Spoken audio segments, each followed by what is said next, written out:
Oui, ça va. Continuez, s'il vous plaît. Pardon. Alors, je ne vous cacherai pas que j'ai été quelque peu surpris de cette motion aujourd'hui de la part de nos amis du Parti conservateur, mais il faut dire qu'avec les conservateurs, on n'est jamais à une surprise près, hein?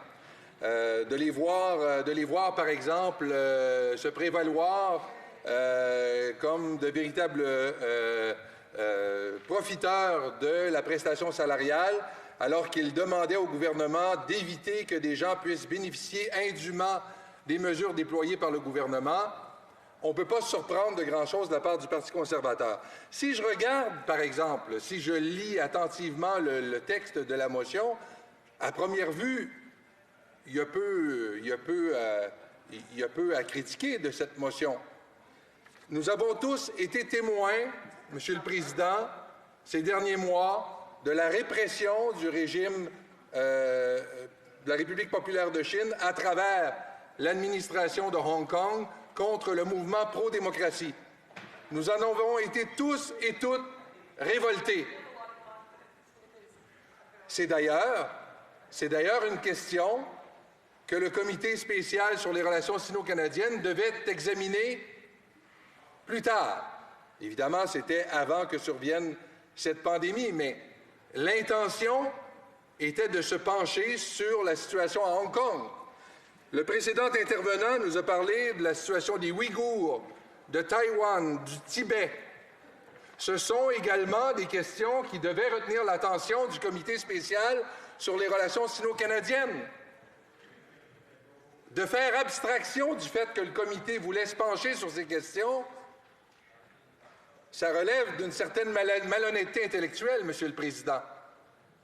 Parce que de retourner la motion qui dénonce l'emprisonnement de défenseurs des droits au Comité spécial sur les relations sino-canadiennes, sous prétexte d'examiner la législation qui est avancée par la République populaire de Chine sur la sécurité qui aura une incidence sur Hong Kong, bien écoutez, il y a de quoi s'interroger.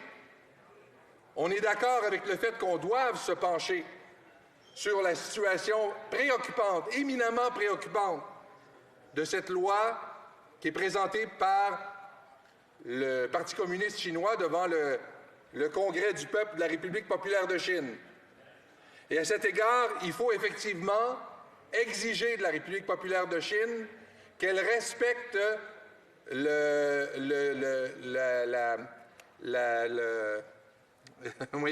l'entente prévoyant un pays, deux systèmes, et qu'elle respecte également les engagements qu'elle a pris à l'endroit du Royaume-Uni au moment où ce dernier a cédé le territoire. On doit s'attendre de la part de la République populaire de Chine qu'elle respecte ses engagements. On ne peut s'attendre à rien de moins de la part de la République populaire de Chine à l'égard de ces menaces à peine voilées contre l'autonomie du territoire. On se serait attendu, après la répression des manifestations pro-démocratie, à voir un peu d'apaisement de la part de la République populaire de Chine. Mais non. Mais non. On profite de la présente pandémie pour resserrer l'emprise sur le territoire. Je pense que le ministre des Affaires étrangères, et là-dessus je suis d'accord avec nos amis du Parti conservateur, le ministre des Affaires étrangères doit faire connaître aux autorités de la République populaire de Chine que des soldats canadiens ont versé leur sang pour défendre Hong Kong et qu'on ne saurait tolérer la violation des droits des citoyennes et des citoyens de Hong Kong. Mais cela étant dit, si on revient au texte de l'amendement à la motion d'aujourd'hui, Monsieur le Président, je dois dire que comme la motion de décembre qui instituait le comité spécial sur les relations sino-canadiennes, cette proposition d'amendement à la motion concernant le rapport du comité, un rapport intermédiaire du comité, transpire la partisanerie crasse, Monsieur le Président. Les conservateurs ne cachent même pas dans leur discours que leur seul objectif, c'est de faire mal paraître le gouvernement libéral. Alors, deuxième élément, Leur motion semble motivée par un biais idéologique évident. J'aimerais savoir ce que les conservateurs, par exemple, vont nous dire par rapport aux objectifs qui ont été annoncés très clairement par le gouvernement israélien d'annexer de nouveaux territoires palestiniens, les colonies, la vallée du Jourdain, le nord de la mer Morte. J'ai hâte d'entendre oui, ça a rapport, monsieur le député de Saint-Laurent. Ça a rapport, parce qu'à un moment donné, quand on a des principes sur le respect... À l'ordre, j'aimerais rappeler aux députés que la discussion est faite à travers de la présidence, non entre les deux. Et j'aimerais aussi demander aux gens de ne pas crier pendant que quelqu'un parle. L'honorable député de Montarville. Oui, ça a rapport, parce que quand on invoque le respect des droits de la personne, ça ne s'applique pas juste quand idéologiquement ça fait notre bonheur. Parce qu'il y a des violations évidentes des droits de la personne ailleurs dans le monde également. Mais curieusement, les conservateurs, on les entend moins concernant certaines situations.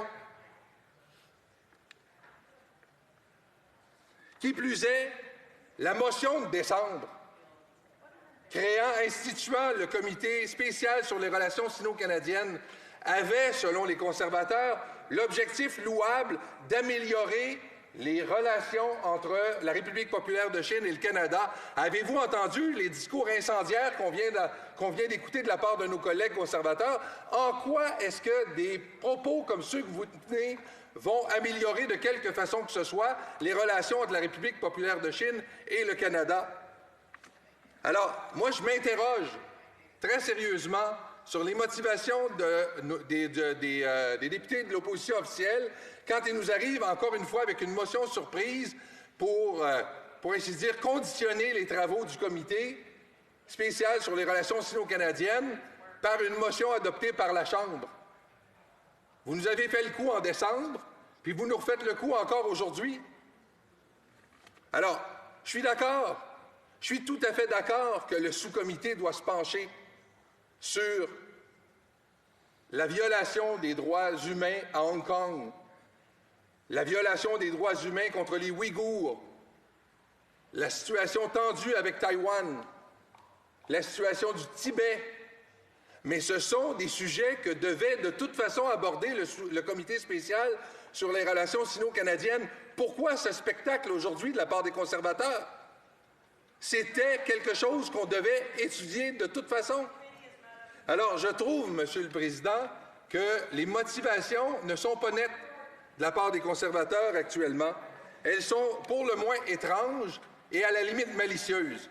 Alors, Monsieur le Président, comme je vous dis sur le fond, je n'ai pas en soi d'objection, puisque, évidemment, on ne peut être qu'en accord avec le fait de se pencher plus à fond sur les violations des droits humains et la menace que fait peser la République populaire de Chine sur l'autonomie du territoire actuellement, et réitérer la position du Canada qui est à la défense des droits humains à Hong Kong et de l'autonomie de ce territoire.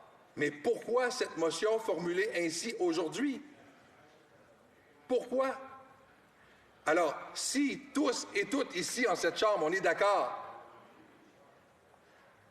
pourquoi faire cette espèce de théâtre partisan à cette Chambre? Je trouve ça extrêmement déplorable, Monsieur le Président, et je me permets de vous le signaler.